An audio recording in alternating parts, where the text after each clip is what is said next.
Hey guys, so a couple of you actually asked if I could do a quick demo on how to color in Photoshop, and if you are using Photoshop, great. If not, don't worry about this video, but I showed you how to scan your drawings last week, so here I'm going to give you a quick overview on how to add color to those ink scans.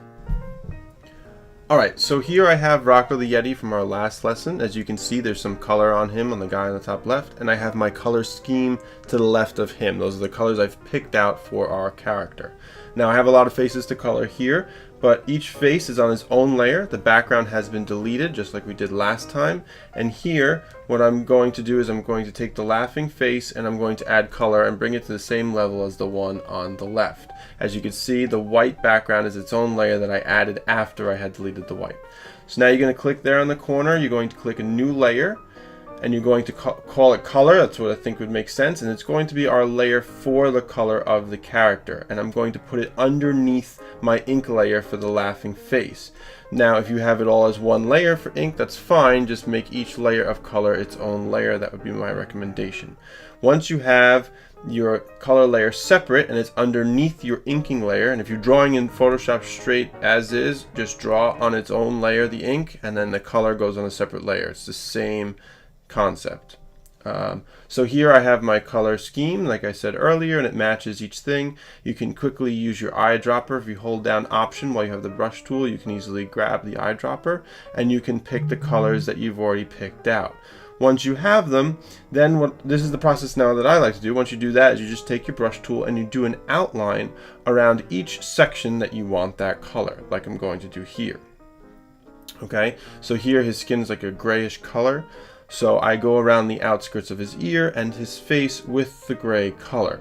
Why? Because I'm basically creating a corral. Another way to do this would be with the pen tool, which would be a high recommendation of mine, or the lasso, which I wouldn't really recommend because it tends to get a little fidgety. We're going to use the lasso in a little bit, but for shadows, so it's not as precise. For something like this, you have to be precise because you want to stay within the lines. Now you do have some leeway because the line does overlap, so if you go behind the line, that's fine, but you don't want to go so far past the line that it shows up on the other side. If it does, you can quickly erase it. Again, it's on its own layer. Okay, once you have all of those areas outlined with the color that it's going to be, what you could do is quickly take your magic wand, W is a shortcut, okay, click, hold down Shift to click multiple areas, and if you go up top to where it says select, you can't see it's cut off, modify and expand. Okay, what that does is it expands the selection, okay, and I have it as 4 pixels or something like that,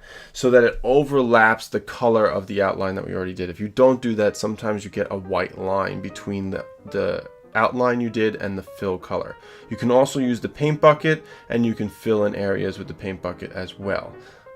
Command delete will fill in your selection with the color that you have as your background, and you can hit X to switch your foreground and background colors. Okay, once you have that, you continue with this with all the other sections of the hair, the teeth, whatever is a different color. You can make each color on each item its own layer, which would be a great idea just in case you need to make adjustments later on. The more layers, in my opinion, the better.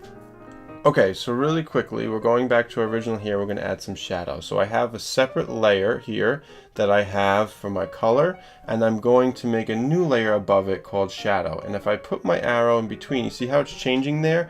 Every time I hold down the Option key, it's going to change to that little arrow, and when I click, it takes the layer, and you see how it shifted it to the right, and it's going to then make it locked to the layer below, which is our color layer. So our shadows are above our color, and then because of that, what I can do is what I'm doing here essentially is color either however I would like by matching the color, or take a dark color and color on top of it, and no matter what I do, it will lock itself to the shape and the color of the layer that it is locked to. So for instance, this is locked to the color of the Yeti, so no matter what, or the coat, the whole thing, so no matter what I do, it won't leave the outside of the color onto the background.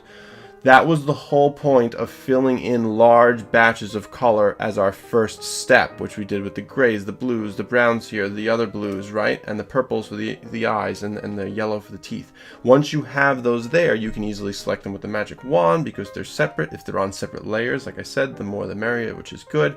You can then create a layer above them as a shadow layer that you can then lock by holding down Option in between the two layers and clicking, and then when you fill it, or whatever you do, you draw it by hand, it will stay within that layer. Okay.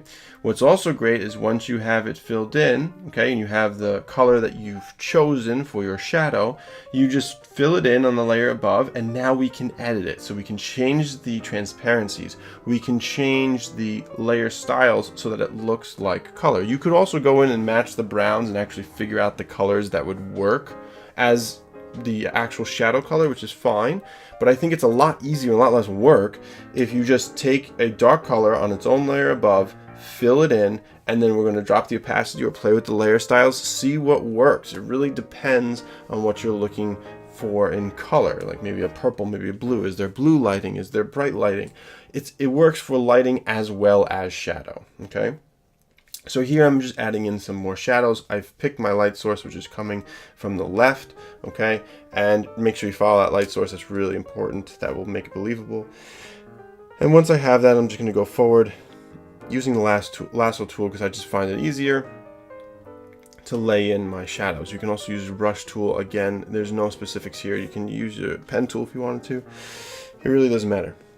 But once I have those, I'm going to fill those in with the shadow color, and then I'm going to play now with the layer styles. When I say layer styles, that is the thing that says normal above all your layers. Okay, if you click that, which I'm going to do here, you can pick different layer styles like multiply, soft light, hard light, all these things, color burn, and what that will allow you to do is allows the image to do, I should say, is allows the colors to show through each other. So you see how it's very light here on soft light, and it's very dark on hard light. Vivid light, I don't think even helps it. And it really depends on what you pick. You kind of got to play around with it and see what works and what doesn't. I think this is a little too blue, so what I wound up doing is going back to multiply, which basically stacks the colors in an order so that they're slightly see-through from one color to another. And then I drop the opacity so it's even more see-through because it is too dark as the multiply layer is on its own. Once I have that settled, I do like how the shadows look, and I would probably go further with this by adding a gradient layer for shadows, etc. But for now, I think this is a great simplistic shading for the cartoon, and it's great for a character sheet. Alright, I'm going to keep going with this process just so you can see the whole thing drawn out and colored and all that stuff. I'm going to do a little bit more on the top of his head there, and hopefully this helps. Obviously use this for any projects, especially the ones in the future that we're going to be getting to, that you're going to be coloring in digital. Like I said, I want you to be inking it and then scanning it, but once it's in the computer, this is a great and fast way to color. I hope this helps, and good luck.